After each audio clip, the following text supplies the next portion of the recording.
All right, again, so thank you for joining the NEMSIS V3 implementation call on August 8th, 2018. We have a agenda that includes lots of review, but we should be able to move through it fairly quickly, so thank you for joining us, and we'll get you back to your day here shortly. All right, if you continue to mute your lines, unless you have a comment to make, we'd love to hear from you throughout the presentation, so feel free to unmute and share your thoughts.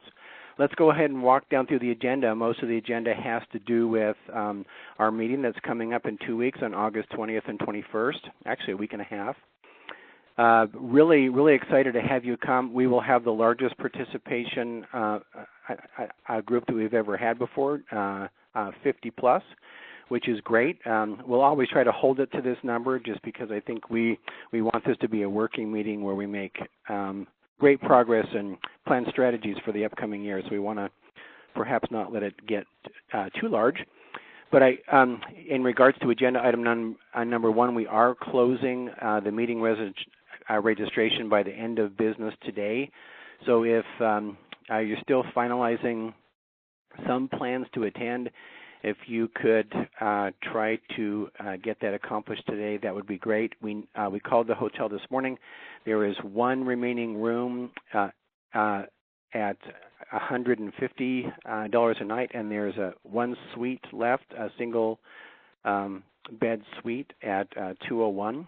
So $201. Other than that, it is full. So we appreciate those who have joined us, and if you have plans, finish them up today if you possibly could. All right, I'm gonna go to the website and review with you the changes to the agenda that have been made. So I'm just going to go ahead and start here on the NEMSIS website. As you know, all the agenda-related material are under the tab here. And let me bring up the agenda. We have finalized those who will be facilitating the work groups, and just wanted to point out, because we are short-staffed here at the NEMSIS TAC because of open positions, we have asked 2 data managers and 2 software representatives to join us as facilitators, and they have graciously agreed to do that. So Doug Fuller from Nebraska and Juan from Florida will be helping to facilitate some meetings. You can see their names listed there under round 1 and round 2. And also Ryan Mock from Intermedics and Richard Hale from ESO are also helping us on topics that they have special expertise about. So really grateful that participants are willing to help us in this way.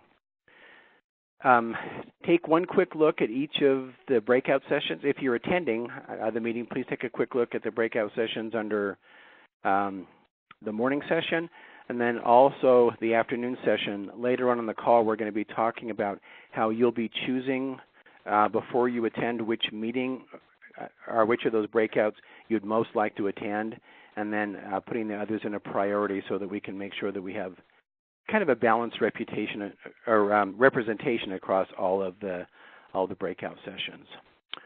All right, so I'm going to go back to the meeting schedule here, and let me move this Word document over here just a little bit. All right, so item number 3 is for us to walk through all of the additions that have been added to the website, just to make sure that let me see if I can bring up the agenda now. I apologize, which just kind of fell off my schedule. There it is. Okay, I apologize. Having a little trouble with this new Join Me. So as folks know, we have been trying to prepare background materials for each of the breakout sessions, and then very focused questions associated with each of the breakout sessions. We don't want to rehash old decisions. We're kind of at the point now where the important decisions have been made, and we're kind of refining our approach to those changes, to those revisions, and the workgroup questions are centered around that. Or there are just some other things that we want to also address in association with the move to version 3.5.0. For example, there are some changes to the Schematron business rule process and maybe some additional tools, some additional education that we'd like to offer. Clearly not part of the actual revisions that were reviewed as part of, as far as 3.5.0, but clearly some changes we want to make. So those are all listed here. Each of the sessions are listed. You can see the background material there, and then the questions for review. On our last call, we reviewed the questions for 2 of the groups, and today I'd like to just review the questions for 5 of the groups that has been added in the last 2 weeks, just really quickly. And you, as either folks that plan to attend or those who will not be attending, if you feel like there are other important topics that remain unaddressed or uncompleted in regards to each of these topics, we'd be happy to add those questions to that work group so they could address those. So just real quickly, I'm going to walk through these. So, and I think we have a fair number of the facilitators on the call. I've seen Juan and Josh, and I think Doug's on the call, and Richard. We have developed these tools independent of them to this point, and so they'll be viewing these work group questions also for the first time. If you folks feel like there are other questions to add, then please chime up.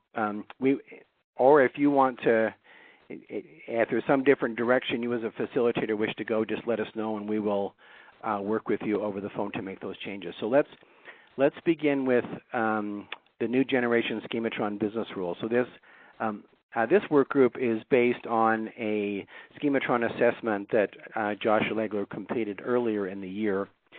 And I have actually talked to Josh about his questions, so he's familiar with these. The way that we've set these up is to let the work group members know what are the approved decisions. So what are the things we're not going to hash out because they've already been decided? And then what are some things that we can do to kind of clean up that topic? So here's a great example. So the approved decisions are based on Josh's findings. Folks are pretty happy with how schematron is being used to validate their data. So we'll continue that process as we have envisioned it. There are recommendations that will allow us to focus better on resources, technical assistance, and how to improve the actual schemas, so the actual schematron files that house the business rules. So Josh's work group questions kind of fall into several categories. So changes to the schematron requirements.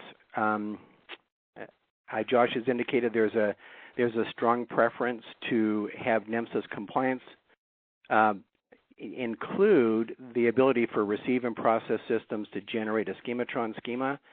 That'll be discussed. Changes to the actual schemas themselves. We've talked about making the constraints more atomic, that is more individual. So rather than having several different validation rules kind of contained in one schematron statement, we'll now have a rule per statement. So they'll be much more spelled out, much more linear and easier for review. To identify conditional constraints, it can be added to all of the national element-related schematron or validation rules. Changes to the documentation and resources would be for us to add the schematron or the validation rules associated with each element in the actual data dictionary, create a schematron rule file library so states can go in and see how another state may have approached kind of a business rule for this common state element, for example. We need to further educate states on the purpose of the schematron schemas, and then also to educate them on the impact of validation rules and whether they're errors versus warnings. And if we want to tweak those definitions at all, this work group will work on that. Clarifying the difference between an XSD schema and what's actually in the schematron files. So what is an error rule for an XSD schema versus an error rule in the national schematron schemas. Changes in technical assistance. Josh is going to talk about how we can help states with versioning and change control for their state-level schematrons. And then other changes, the idea of looking at web services and restructuring our web services to allow kind of a record-level processing of results rather than a file-level processing. And I think it was Richard Hale that on the call 2 weeks ago mentioned that maybe it's worth not just fixing the app, but really opening up the WSDL completely and seeing if there are other enhancements that kind of need to be made. So those discussions will be held in this work group. And then finally, there's been this call for the schematron process of the presentation of business rules to allow partial or invalid data to move forward. So state systems that are trying to participate in HIEs, health information exchanges, they want the data quickly, and a record may not be complete. Those type of questions will be addressed by this work group. So those are the issues that will be discussed in the next Schematron Business Rule work group. Any additional topics associated with Schematron that you don't see here that you think would be valuable for this group to review?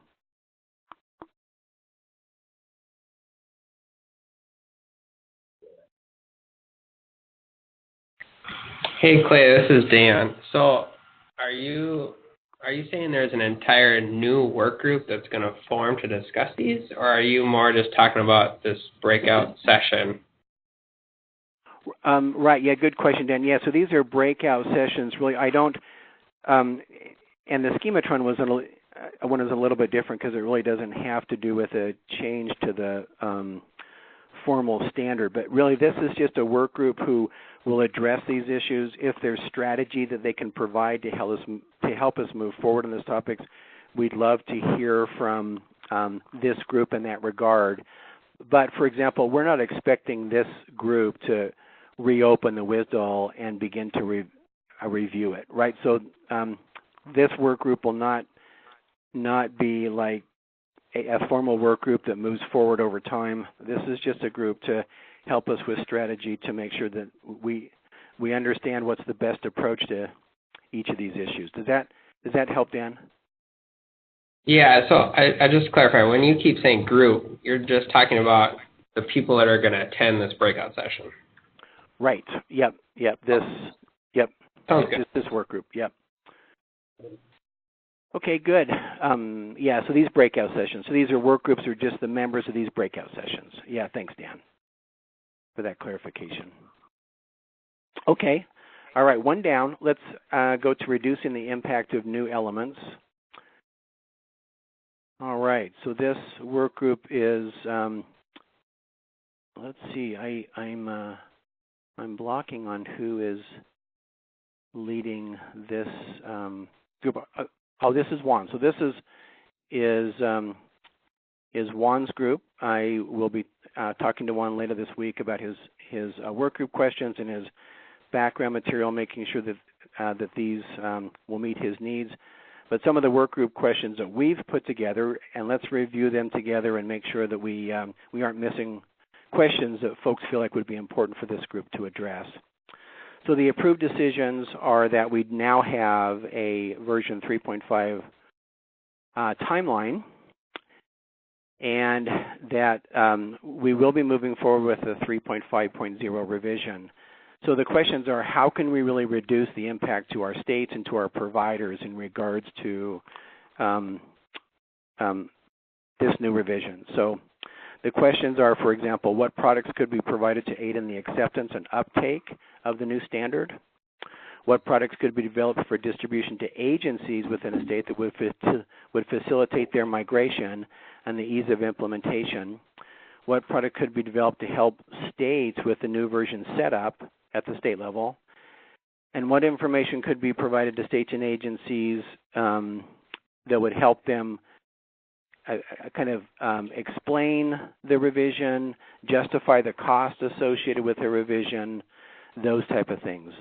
So kind of important questions in regards, and again, just strategies. If they could define strategies here rather than, this breakout won't be developing the actual products, but if they could help direct us as to what types of products would be best to help ease the burden of moving to the new standard, that would be valuable. So are there other questions that folks can think of that this work group should probably address?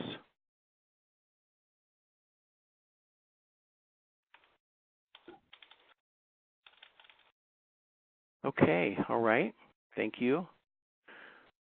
Okay, let's move on to developing a common approach to suggested lists.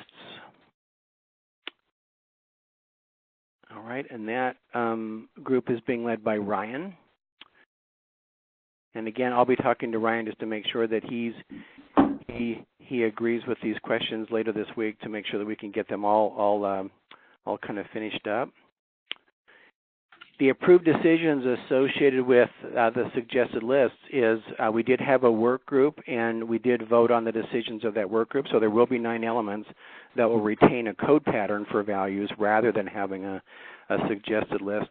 Those are found in e-history and mostly in e-outcomes, and so data coming back from hospitals. But there are 13 elements where a suggested list will become defined, i.e. standardized. Now, how that will happen, the strategy to do that will be the main topic of this work group.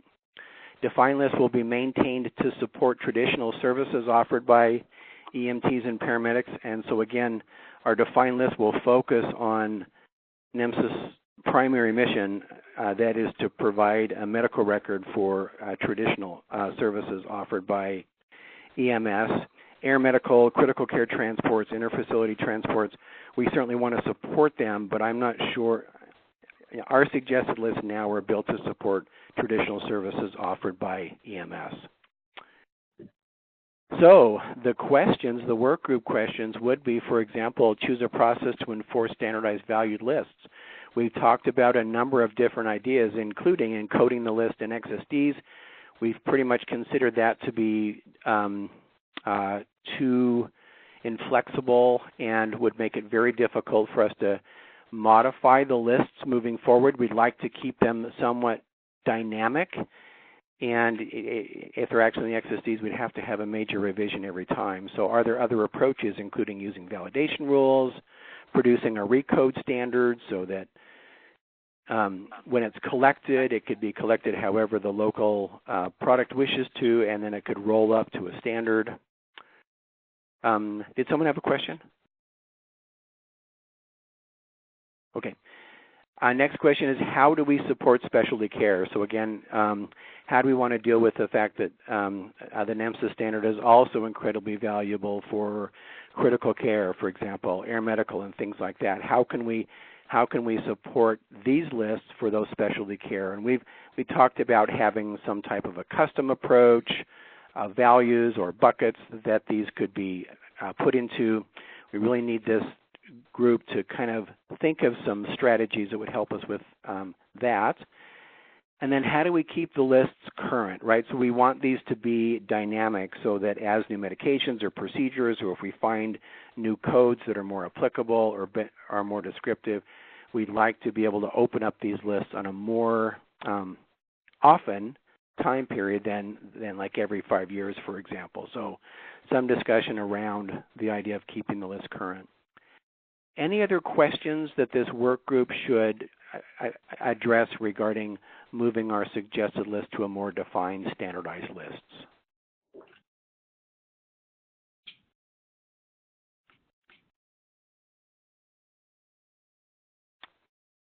Yeah, this is Sharon in Nebraska. So is it definitely going to be moving to defined lists for specific data elements at this point?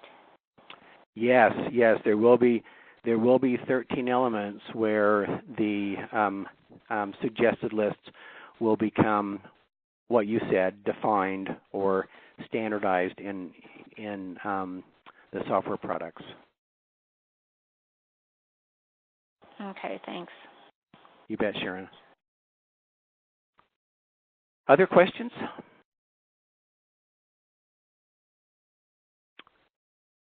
Okay, great. 2 more. Let's talk about ratifying the approach to universal unique IDs. So that group will be led by Josh Legler. We've added some work group questions related to this process. The approved decisions associated with this work group and the work that we accomplished last year and summited this year is that this group looked at the state data set and the demographic variables as part of this review. the decision has been approved that the state data set will now be mandatory for each state and territory.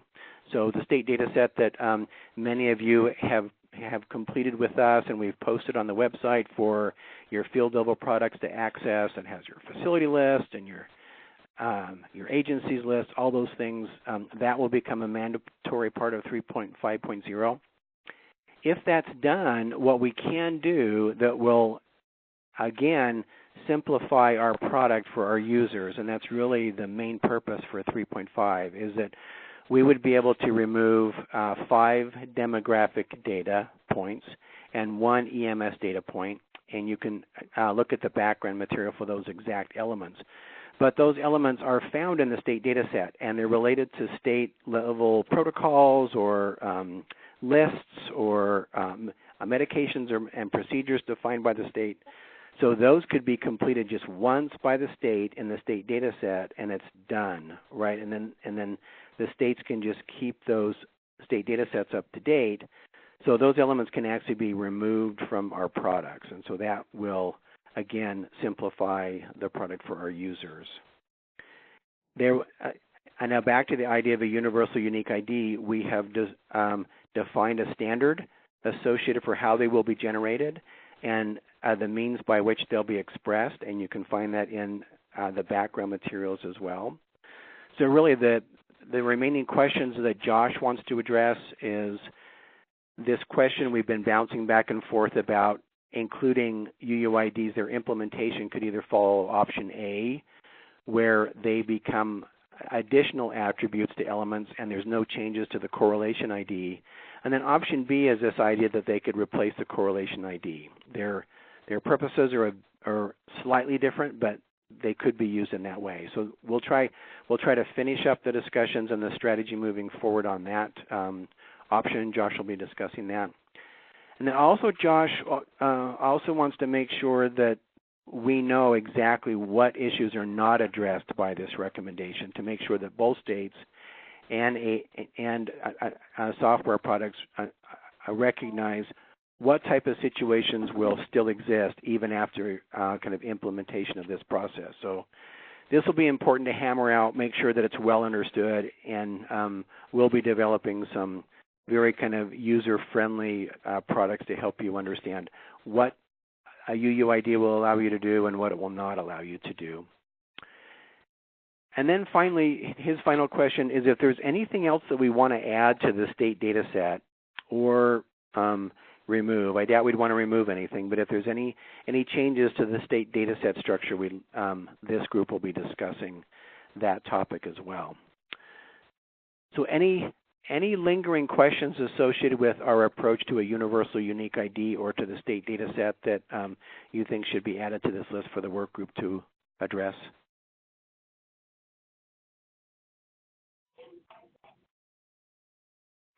Okay, great. Thank you for your attention on that. Just one last work group questions to review, and that is associated with this idea of trying to make our e-outcome section in NEMSIS work better for us. So there was a work group last summer associated with the idea of revamping e-outcomes. There were decisions that were made by that group. 4 elements will be removed from the current list of e-outcomes.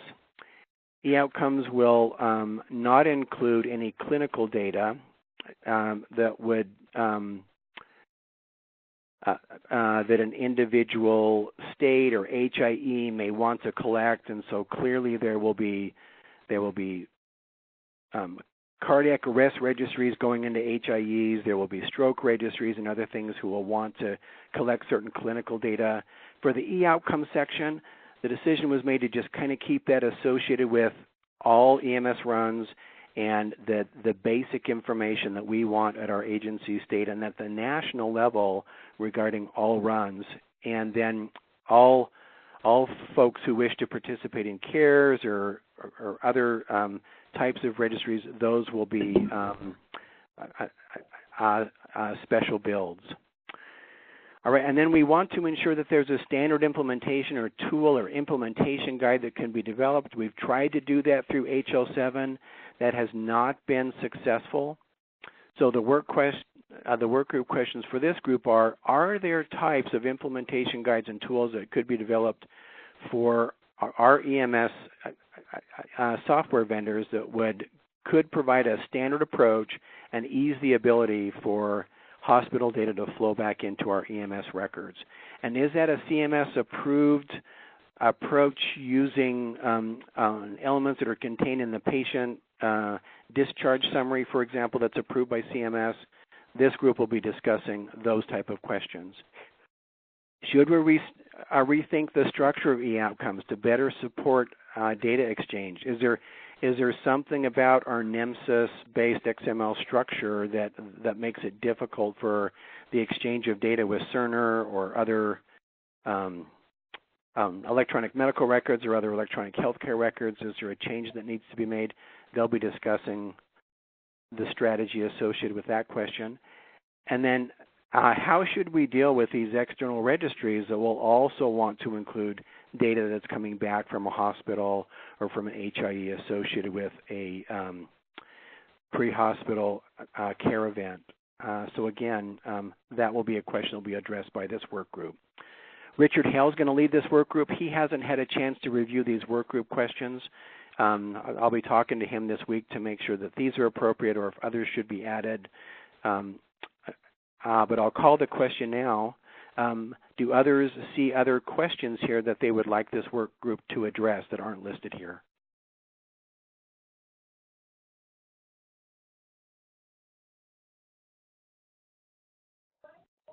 Seems like a busy couple hours, Clay. Yeah, it will be a busy couple hours, and I really appreciate the people that attend this meeting. Those who have attended in the past know that it's very participatory and often very busy, so I appreciate all the time that you'll be providing us. It'll be incredibly valuable. Lots of topics to discuss, and hence why we have so many work groups. I will mention here that there's two of these sections that we're still trying to fill out a little bit. This will be important because you're about to choose which work groups you'll be associated with if you're attending. So we're still working on the late-breaking revisions. We're still going through all of our email trying to find all of the requests for revisions that have come out of our review of revisions, right? So I'll just show you those that we've listed so far. So here we have some that have been provided by Kevin. Just last week we discussed this idea of modifying the definition associated with E time zone 9, left scene time and date.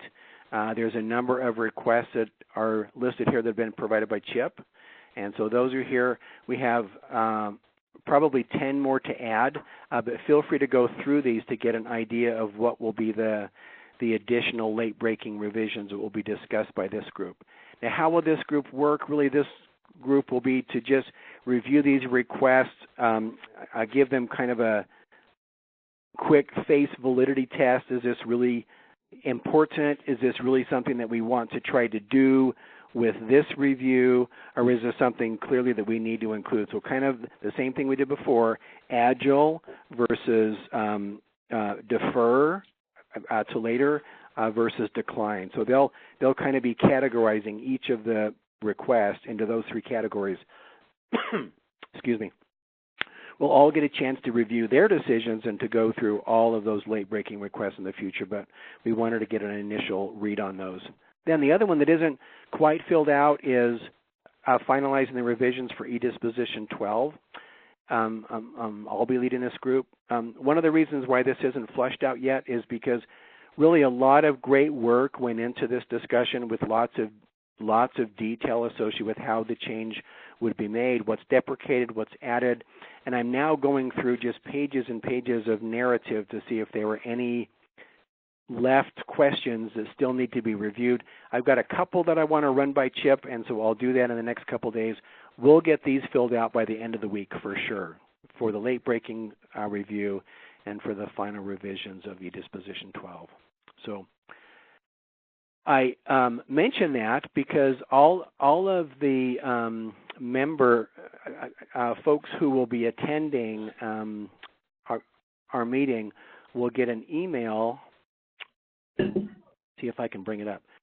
An email, tomorrow, that will look like this, and it will be a request for you to choose which of the 4 breakout sessions for round 1 and for round 2 you wish to participate in.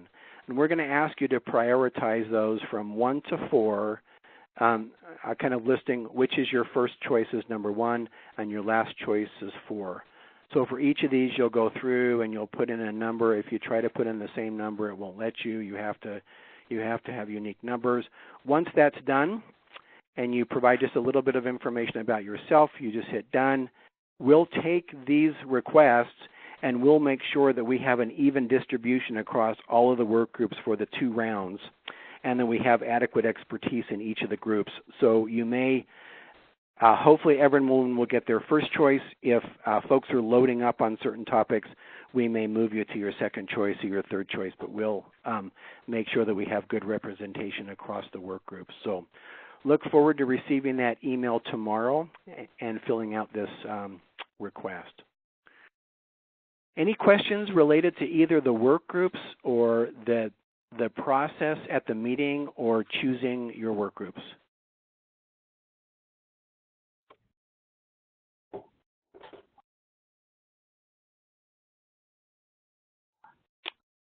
Okay.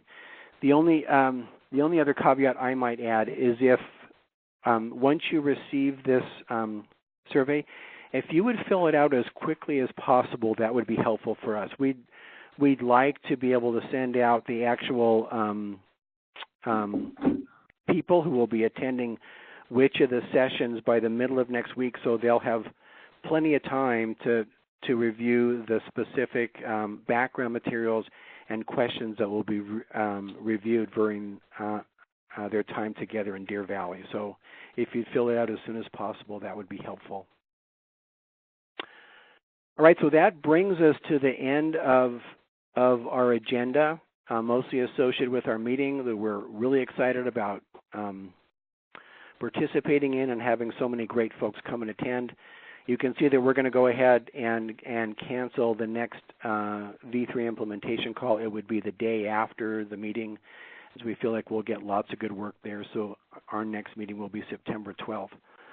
I'll also mention, associated with the meeting, if I go back here, folks will remember that part of the meeting is that we'll have an opportunity to get together on that Monday night to enjoy the Park City Mountain. And there's a description of that here on the website, the attractions that they offer there. Bridget wanted me to just let you know that your participation, your pass to be able to participate in this on Monday night is free. But if you have folks that are coming to the meeting with you, family or friends, please try to contact Bridget this week for sure, so that we can make sure that we have enough passes for our trip over to the Park City Mountain Village. Are there any questions regarding the agenda or the meeting, since this is kind of our last time together to discuss that?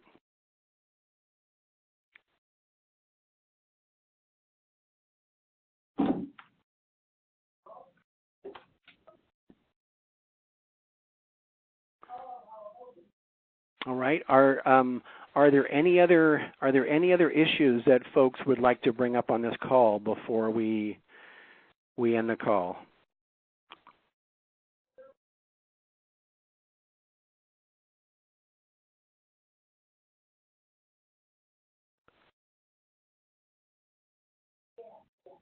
All right. Well, it's been a quiet group today. I hope that you'll find the work groups helpful. The questions that are listed there are incredibly important to us, and we'll make sure that you have a good experience while you're with us. So again, we'll meet together on this call again on September 12th. And thank you, everyone, for your participation. And if you have any further questions or concerns, please feel free to either email me or Lisa. Thank you very much. Thanks.